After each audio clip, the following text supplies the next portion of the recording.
अस्सलाम वालेकुम जी, मैं हूं doctor Aamir. Welcome to our today's health session. आज अपने सेशन में हम जिस कंडीशन को डिस्कस करेंगे, जिस बीमारी को डिस्कस करेंगे, वो एक ऐसी बीमारी है जिससे तकरीबन दुनिया में 500 मिलियन लोग उससे मुतासिर हैं और सिर्फ पाकिस्तान में ही 25% हमारी पॉपुलेशन इस बीमारी से मुतासिर है। जी हाँ, बिल्कुल, आज हम लोग डिस्कस करेंगे डायबिटिक को यानी ज़ियाबतीस शुगर के मरीज़ को। इससे पहले कि हम लोग अपने सेशन का आगाज़ करें, आप लोगों से रिक्वेस्ट है काइंडली हमारे चैनल को सब्सक्राइब कीजिए और अपनी कम्युनिटी में शेयर कीजिए ताकि ज़्यादा से ज़्यादा लोग इससे मुस्तफ़ीद हो सकें। अच्छा जी, अब आते हैं अपने टॉपिक की तरफ कि डायबिटिक मेलाइटस या शुगर का मर्ज़ क्या होता है? देखें, इसका थोड़ा-सा मैं आपको एक ओवरव्यू दे देता हूँ।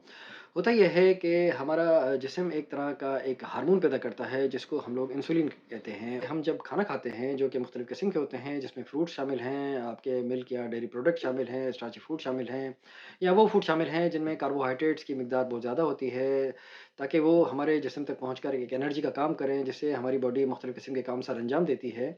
तो उन कार्बोहाइड्रेट्स को हज़म करने के लिए इंसुलिन अपना एक बहुत ही अहम और कुलीदी किरदार अदा करती है।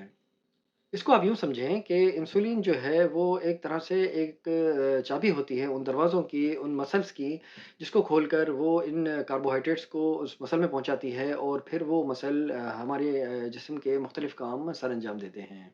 लेकिन जब आप डायबिटिक या शुगर के मर्ज़ में मुब्तला होते हैं, तो इंसुलिन अपना प्रॉपर काम नहीं करती है, वो मसल के उन दरवाज़ों को खोल नहीं सकती है और नतीजतन हमारे मसल वीक हो जाते हैं। वीक होने की वजह से वो फिर एक मैसेज कन्वे करते हैं लिवर की तरफ, हमारे जिगर की तरफ, जहाँ हम पहले से ज़्यादा एक ग्लूकोज़ स्टोर होती है और वो भी फिर लिवर भी एक तरह से ग्लूकोज़ या फिर शुगर रिलीज़ कर देता है, जिसकी वजह से हमारी बॉडी में ग्लूकोज़ की लेवल और ज़्यादा बढ़ जाती है। और फिर उस ग्लूकोज़ लेवल के बढ़ने की वजह से एक और मैसेज हमारे लबलबे की तरफ जाता है, पैनक्रियाज़ की तरफ जाता है कि और ज़्यादा इंसुलिन पैदा की जाए, ताकि वो दरवाज़े खोलकर इस कार्बोहाइड्रेट शुगर को मसल तक पहुँचा सकें। और फिर इस तरह होता ये है कि इंसुलिन की लेवल भी बढ़ती जाती है और शुगर की लेवल भी बढ़ जाती है और फिर अल्टीमेटली आप इस डायबिटिक के पेशेंट बन जाते हैं। नॉर्मली हमारी बॉडी इस ग्लूकोज़ और इंसुलिन लेवल को बड़े ही बेहतरीन तरीके से मेंटेन करती है और बॉडी फंक्शन परफॉर्म करती है। लेकिन कुछ लोगों में इस सिस्टम की डिस्टर्बेंस की वजह से ये चीज़ें बॉडी के लिए बड़ी मुश्किल हो जाती हैं कि वो इस लेवल को मेंटेन कर सके और नतीजतन वो लोग डायबिटिक मेलाइटिस या फिर शुगर के मर्ज़ में मुब्तला हो जाते हैं। अच्छा, ये तो एक ओवरव्यू हो गया कि डायबिटिक मेलाइटिस या फिर शुगर का मर्ज़ होता क्या है। अब आते हैं कि इसकी टाइप्स क्या होती हैं। इसकी बेसिकली 2 टाइप्स होती हैं जिसको टाइप 1 डायबिटिस और टाइप 2 डायबिटिस कहते हैं। टाइप 1 डायबिटिस में होता यह है कि आपका लबलबा पैनक्रियाज़ इंसुलिन बनाना बिल्कुल ही बंद कर देता है, जो कि एक ऑटोइम्यून डिज़ीज़ की वजह से हो सकता है या फिर इसकी एटियोलॉजी क्या है, इसकी काज़ क्या है, ये भी आज तक पता नहीं पड़ सका है कि एग्ज़ैक्टली क्या काज़ है, क्यों ऐसा होता है कि लबलबा या पैनक्रियाज़ इंसुलिन बनाना बंद कर देता है। डायबिटिस मेलाइटिस या शुगर के मर्ज़ में जो लोग मुब्तला होते हैं, वो तकरीबन 10% उनमें से वो लोग होते हैं जो इस टाइप 1 की वजह से ही मुतासिर होते हैं। ये मोस्टली 40 साल से कम उम्र के लोगों में आप देखेंगे और बच्चों में बड़ी यही कॉमन जो डायबिटिक होती है, जो शुगर का मर्ज़ होता है, वो यही टाइप 1 ही होती है।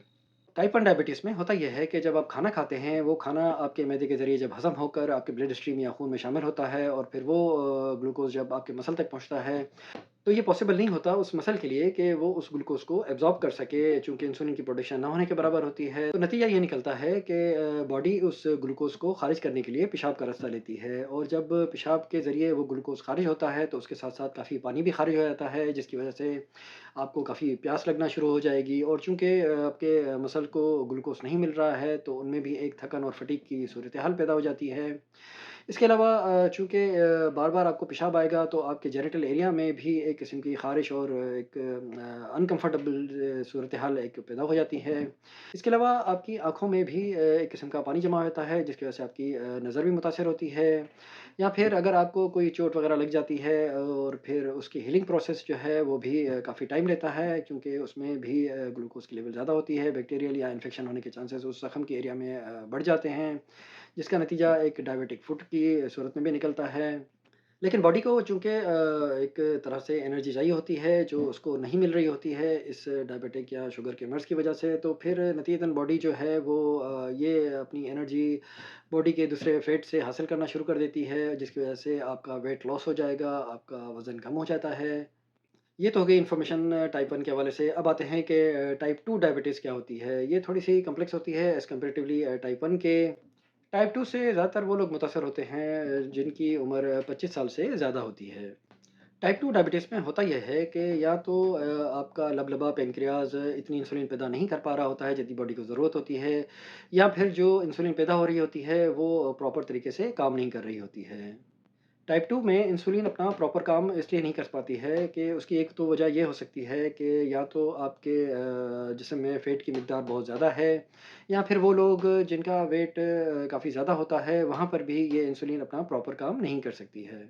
टाइप 2 डायबिटीज़ में भी ऐसा ही होता है जैसे टाइप 1 डायबिटीज़ में होता है। इसमें भी जब आप खाना खाते हैं और आपका खाना आपके मैदे के ज़रिए हज़म होकर जब आपके खून या आपकी ब्लड स्ट्रीम में शामिल होता है, तो वो आपकी ब्लड स्ट्रीम वो ग्लूकोज़ अब इंसुलिन के साथ लेकर जब आपके मसल तक पहुँचती है, लेकिन चूँकि फैट डिपोज़िशन इतनी ज़्यादा हो चुकी होती है कि इंसुलिन उस दरवाज़ों को मसल के उस दरवाज़ों को खोल नहीं सकती है, जहाँ पर ये ग्लूकोज़ पास होकर उस मसल तक पहुँचे।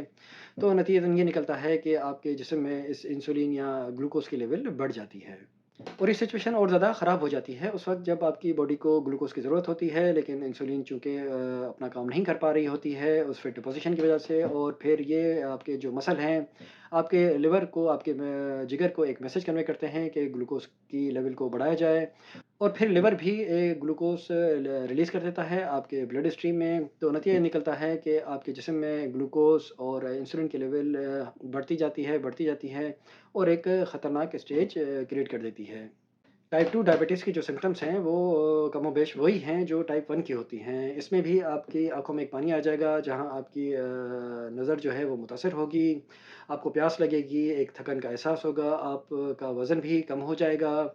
इसके अलावा बार-बार पेशाब आना वो भी एक कॉमन सी सिचुएशन होती है इसमें। अगर कोई ज़ख्म वग़ैरह होगा तो वो भी देर से भरेगा, बार-बार आपको प्यास लगेगी, और फिर आपके जो इंग्वानल एरियाज़ हैं, जो जेनिटल एरियाज़ हैं, वहाँ पर भी आपको इचिंग, एक अनकम्फर्टेबल सी सूरत-ए-हाल पैदा हो जाती है। टाइप 2 की ट्रीटमेंट में काफ़ी चीज़ें शामिल हैं। एक तो ये है कि इसको डायग्नोस होने में काफ़ी टाइम लग जाता है और तब तक काफ़ी देर हो चुकी होती है। लेकिन जब ये डायग्नोस हो जाए, तो इनिशियल पैरामीटर्स में आप काफ़ी चीज़ें कर सकते हैं। उसमें सबसे पहले तो आप ये कर सकते हैं कि आप अपनी डाइट को ज़रा देखिए।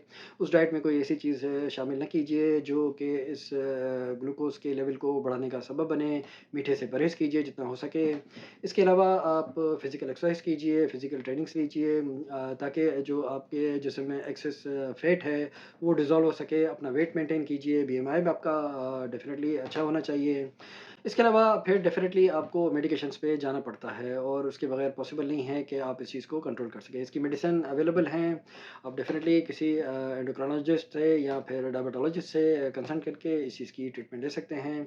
काफ़ी एग्ज़ाम्पल्स हमारे पास मौजूद हैं जो इस बीमारियों में मुब्तला हैं लोग, लेकिन बड़े ही हेल्दी तरीके से वो अपनी लाइफ़ स्पेंड कर रहे हैं, इन चंद चीज़ों पे अमल करके। तो ये एक छोटा-सा सेशन था डायबिटीज़ या शुगर के मर्ज़ के हवाले से। उम्मीद है आप इससे मुस्तफ़ीद हुए होंगे। इस हवाले से अगर कोई क्वेश्चन करना चाहें तो काइंडली मुझे इनबॉक्स कीजिएगा। इसके अलावा आप लोगों से रिक्वेस्ट है, काइंडली हमारे चैनल को सब्सक्राइब कीजिए और अपनी कम्युनिटी में शेयर कीजिए, ताकि ज़्यादा से ज़्यादा लोग इससे हेल्थ अवेयरनेस हासिल कर सकें। इंशाल्लाह मिलेंगे अपने किसी नए सेशन में किसी नए टॉपिक के साथ। तब तक के लिए अपना ख़्याल कीजिएगा। Take care yourself. अल्लाह हाफ़िज़।